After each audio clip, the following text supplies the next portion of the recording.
Your kid needs help with something urgent, and your first move is your thumb hovering over the call button. Not a text, not a DM, an actual phone call. The phone rings on their end, and you can almost picture the little flicker of surprise before they pick up. The way you might pause at an unexpected knock on the door. You don't think twice about it. Calling is just what you do when something actually matters. But for a lot of people 10 or 15 years younger, a ringing phone doesn't register as urgent.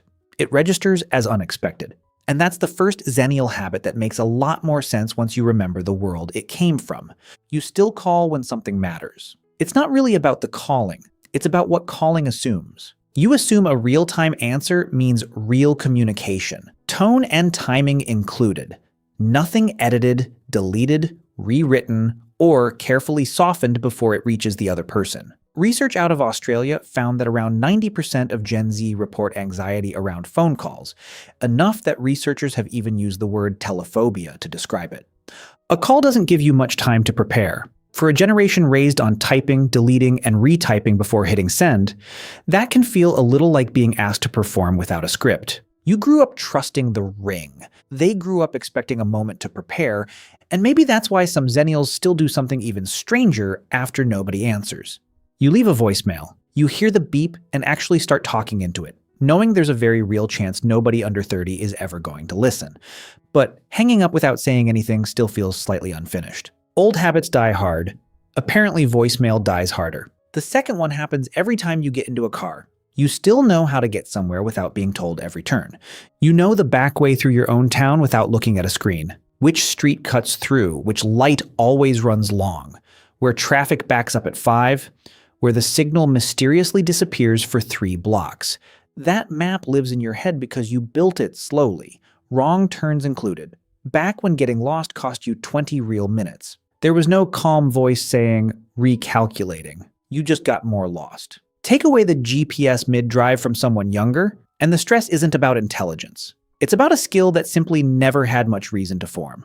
When the dashboard has been giving you the correct turn since you were old enough to drive, why would your brain build a second navigation system? But here's one that genuinely surprised researchers. You still think of digital things as living somewhere. Ask someone under 25 to save a file into a specific folder, then find it again a week later without using search, and a surprising number will hesitate. This became common enough that professors and technology publications started reporting on it. Students could handle advanced coursework while struggling with the idea of folders living inside other folders, because they'd never really needed to think that way. Everything they've owned digitally could usually be found by typing a few words and letting search do the sorting. You built folders inside folders because in your world, if you didn't remember where something was, it stayed lost. There was no search bar coming to bail you out.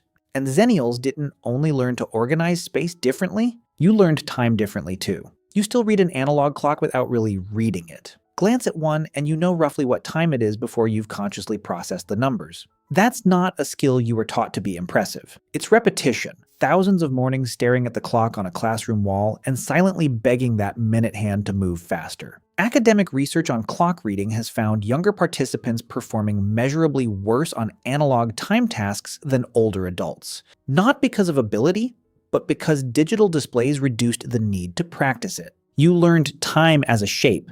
They learned it as a number. And once you notice that difference, another Xennial habit starts making a strange amount of sense. You still want important things to physically exist somewhere. The insurance policy, the birth certificate, that document you already have digitally but printed anyway because, well, just in case. Maybe photos backed up onto a hard drive you can actually hold. You trust paper because paper doesn't suddenly ask you to reset your password. Xennials grew up in a world where important information usually had a location.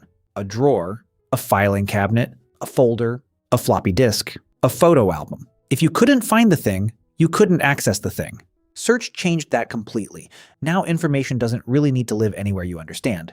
You just need to know what to type. Which brings us to something probably sitting in your pocket right now. You still carry cash you barely ever use. There's probably a 20 in your wallet that has been there for 3 weeks. You don't particularly want to spend it, it's emergency cash. Because at some point in your life, a card reader stopped working, an ATM was nowhere nearby, or somebody said cash only, and you never forgot the inconvenience.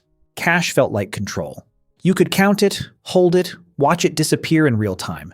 Someone younger might walk around with nothing but a phone and think nothing of it. Their financial world taught them to trust the tap. Yours taught you that having a backup was usually a good idea. And that idea of having a backup shows up somewhere far more personal too. You still prefer serious conversations to happen in real time. When something goes wrong with a friend, your instinct is often to show up or at least call, not send 6 paragraphs and then sit there watching 3 dots appear, disappear, appear again, then receive. Okay, you learned conflict face-to-face because, for most of your early life, there wasn't really another option. You heard the voice catch, you saw the expression change, you felt the pause before somebody answered. Those little pieces of information taught you things words alone couldn't. Take them away, and suddenly a period at the end of a sentence can feel aggressive. Now there's one last Xennial habit that might be the strangest, because most people don't even realize they still do it. You make plans as if the plan actually has to work. Meet me outside the station at 6. And somehow that used to be enough. Nobody shared a live location. Nobody texted 5 times on the way. Nobody sent "Where are you?" from 20 feet away. Once you left the house, the plan was basically locked in. So you learned to be specific. Which entrance? What time? Where you'd wait? How long you'd wait before assuming something had gone wrong? Younger people can renegotiate a plan every 30 seconds because the technology makes that effortless. Xennials grew up knowing that once both people walked out their front doors, communication might simply stop. The plan had to survive without you. And that's really what connects all 8 of these things. The calling, the mental maps, the folders, the analog clocks, the paper backups, the emergency cache, the face-to-face conversations, the strangely specific meeting instructions. None of them are random quirks. They're evidence of something you built without ever meaning to build it.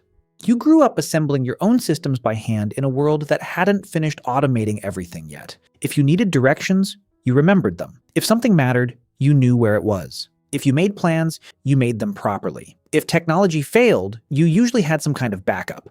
And somewhere along the way, those systems became part of how your brain runs, even after the world stopped requiring most of them. Younger generations didn't skip those systems because something is missing. They grew up after many of those problems had already been solved for them. Search replaced remembering where files lived. GPS replaced building mental routes. Digital payments replaced emergency cache. Messaging made conversations editable. Live location made plans adjustable right until the last second. Different conditions build different habits. So the next time someone younger looks puzzled because you called instead of texting, printed something you already had as a PDF, or gave them directions using a building that hasn't existed since 2004, there's probably a reason. You're still running some of the systems the modern world quietly stopped teaching. Which one of these do you still do without even thinking about it? Tell me below. I'd genuinely like to know which one hits closest to home. If any of this resonated, 2 more are waiting for you. One walks through 7 signs you're quietly tired of being watched. The other explains why you feel older than you actually are.